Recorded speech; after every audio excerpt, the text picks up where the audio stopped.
Hi there, this is Gareth from Gareth and AI, and today I'm going to walk you through a prompting framework I use in my day-to-day work. So this is something that's going to be applicable to whatever industry you work in, and I've built it up over time through watching various sources and through very much a lot of trial and error.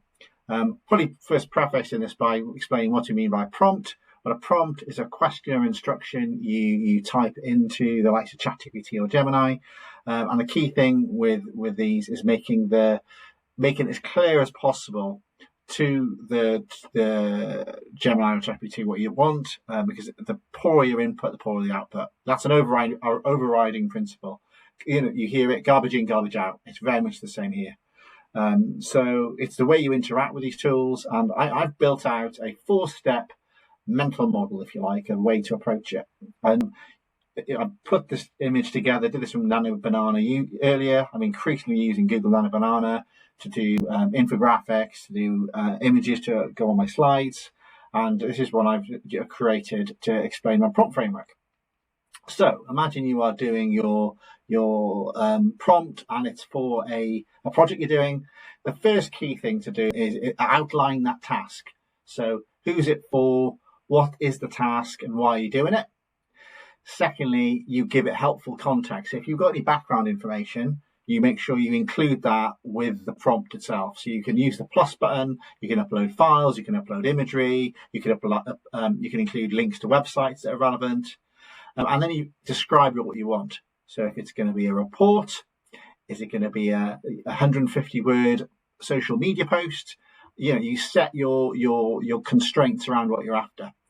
And then step 4 is encourage thought partnership. So rather than just passively accepting what the output is, first of all, you have that dialogue, you have that conversation, and you refine your prompt over time. And also, you can add ChatGPT to challenge you, to spar with you, hence the dog with the boxing gloves. So you can say, challenge my thinking, ask me clarifying questions until you're happy with, you're 95% happy with what was being produced here. So this is my 4-step process. So you set task, you set context, you set output, and then lastly, you encourage that thought partnership.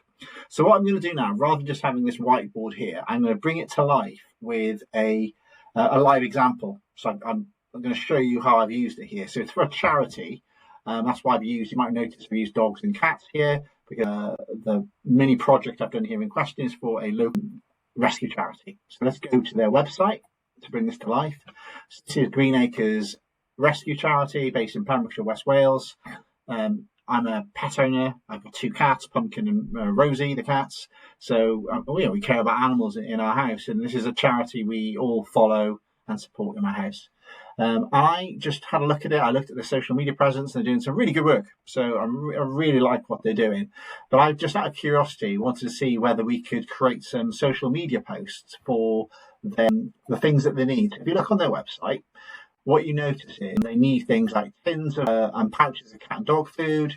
They would need cat litter. They need antibacterial spray, and they've got a wish list on Amazon. So I noticed they did a couple of posts on their Facebook feed to do this, and I'm going to go at trying to produce some additional ones to help them. So if I go through to my ChatGPT tab here, so this is on a free account, this isn't on my paid account, so you're going to see this big message here saying you're out of credits. That's because I used them all up on this chat. But I'm going to show you the prompt that I used to create some social media posts for them. Again, you refer to context, role, and things like that. So you'll notice I put here, you're a social media copywriting expert, top 5% of the industry. So I've set the role for the ChatGPT adopt. I've also given them some context. Remember I referred to context earlier? So I'm a volunteer working on behalf of Green Acres Pet Rescue Charity, and I've been tasked with helping them get food donations. So I've given them a bit of context and a bit of background and set them a role. And I've also set myself a role. Then I've been very clear about the output. If you remember on the previous slide I showed you, I wanted to be very clear what I'm getting. So I wanted 3 to 5 impactful social media posts that will run on Facebook to encourage members of the public to generate the following items for cats at their sanctuary. So I've mentioned here the tins and pouches of dog and cat food, the Zooflora, the cat litter. I've also said to refer to the cats mentioned on this URL in the Facebook post you create. So On the Green Acres website, there's a section with all the cats that they've currently got for people to house. So I wanted to refer to those in my social media posts. And I wanted to have a clear call to action. So I had the link through here to Amazon, to the wish list that they've got on the Amazon website.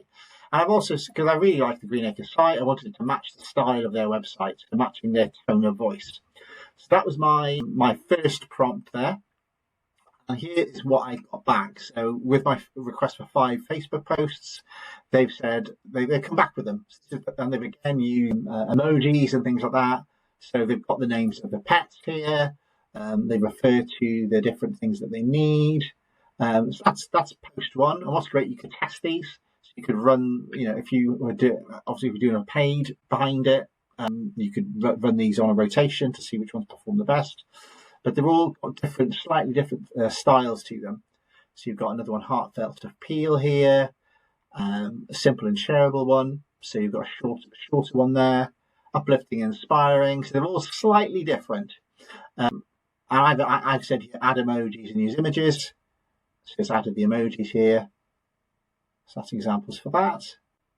And then can I have one? So what I wanted to do was, I remember I said earlier about sparring, so don't just accept the first thing you've got. So that's one key takeaway as well. I never accept the first output. You're having that dialogue and trying to refine it and iterate over time. So can I have a shorter one that's shorter, has more urgency? So I've got here, urgent, our cats need you, Pembrokeshire. So it's got the names of the pets again. Our shelves are running low. Please order directly. So there's a bit more engendering urgency here. And then what I did realise was, and this is the example of hallucinations where it makes things up.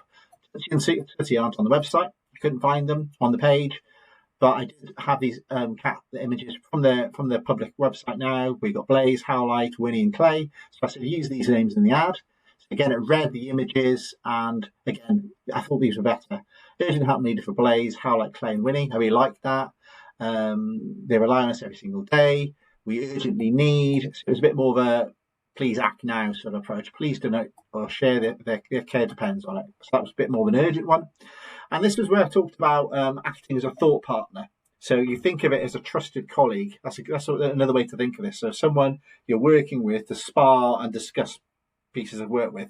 So I put here, as my thought partner, are there any other things we should add to the post to encourage donations? And I thought this was really good. There was some really good output came out off the back of this. It challenged my thinking.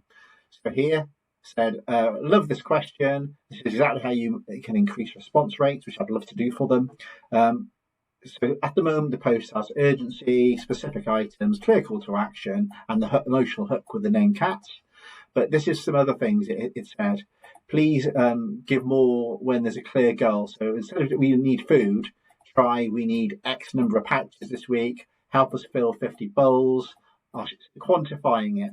And I think you see that a lot on ads on the television or on the internet now. You see ads where they put numbers against things to sort of engender urgency, encourage people to buy things. So I think that's quite a clever approach.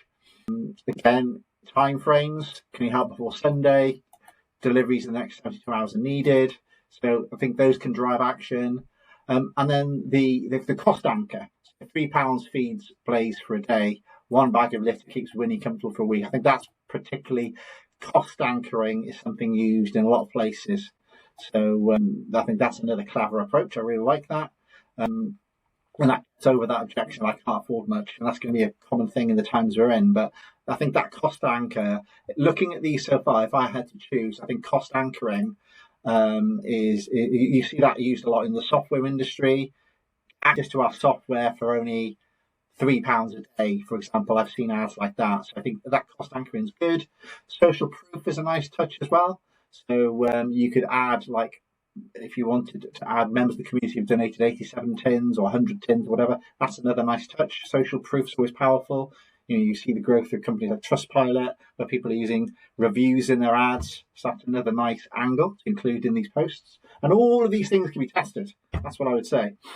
And then instead of just donate, try layered calls to action. So order one item, tag a friend. It's encourage people to share. So that's another nice tip. Emotional sentences. No cat to Green Acres should have been hungry. Blaze shouldn't have to wait for his next meal. So emotional specificity is another angle they're suggesting. So as you can see, it's like you're almost working with someone who's an expert in direct response copywriting almost here. So you've got somebody who can really help you out. And you can just choose the bits of these that you like the most. Consider pinned comment strategy. So under the post, put the wish list link again. Update on progress. I think that's really good as well. We've received 10 so far. So you could do videos for that or posts for that on your Instagram as well. So you can complement it because they both run on the Meta platform. And this is what they've got. If I was optimizing this post, I would combine cats, deadline, numeric target, a strong emotional line.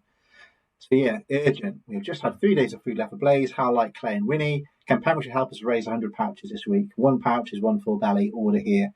I think that's quite powerful. So again, I asked it. It said here, can you rewrite it to be your posts? So remember, I had the list of posts above. So I've asked it to rewrite the post to be maximum conversion focused. So this is the one they've generated here. So again, that's really worth trying something like this. So they're doing some great work on the social media already, Greenacre. So fair play to them. It's brilliant. I just think using tools like ChatGPT, you could do this on Gemini, you could do this on Claude, but using tools like this in this way, where you do that specific structured approach to prompting, where you assign it a role, you are very clear on what the output is, you specify the constraints, and then that piece of the sparring partner piece, where you ask it to challenge you. I think if you have those in your framework, I think that can really enhance your prompting. And you can apply it. I mean, this is just a charity example, which is fantastic, but you could apply this to anything you're doing with your prompting, because the more specificity you put in there, the better your output is going to be. So I hope you found this useful. If you've got any questions, drop me a message. I'd be happy to hear from you. Thanks very much.